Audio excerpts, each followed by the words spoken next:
দেবলোকের মহাপরাক্রম যোদ্ধাগণ, শাশ্বত পেট্রিয়ার পুরুষগণ যখন দানবের কাছে পরাজিত এবং বিধ্বস্ত, যখন দৈত্যের রণহুঙ্কারে বিশ্ব চলাচল কম্পমান, তখন ব্রহ্মা বিষ্ণু মহেশ্বরের পরামর্শে এক অপূর্বা রণদেবী নির্মিত হলেন।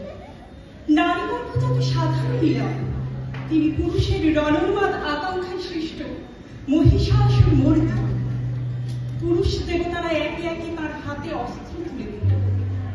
পরাজিত দেবতাদের তেজপুঞ্জ থেকে তিনি হয়ে উঠলেন তেজস্বী, পরমারূপবতী জ্যোতির্বরণ। দেবগণের কার্যসিদ্ধির জন্য তিনি সজ্জিত হলেন।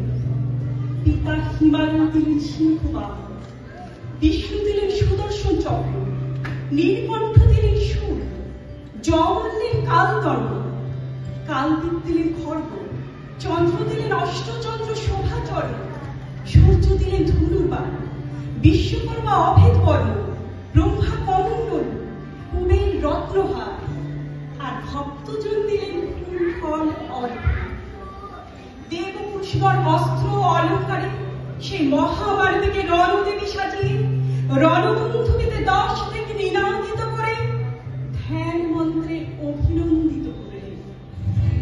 অমরাবতীতে যে ইন্দ্রাণী, বরুণালয়ে যে অম্বিকা, যমালয়ে যিনি কালরূপা, আর কুমের ভবনী শুভা, যে মহানন্দা অগ্নি করে, যে বায়ু করে মৃগবাহিনী, নৈবেতে যিনি রক্তদন্তা, ঈশানের শূলধারিণী, বাংলায় যিনি কালিকা এবং ব্রজের কাত্যায়নী, শুক্লপক্ষে যিনি একাদশী, কৃষ্ণপক্ষে নবমী, সর্বজনের খিদে জাল পেটে সব সাগরের তৃষ্ণা, ঘরে যে ঘরণী, পথে ভিখারিণী, নারী গর্ভের কন্যা, অফিসে কর্ত্রী, বিমান চালিকা, মহাগ্রন্থের লেখিকা।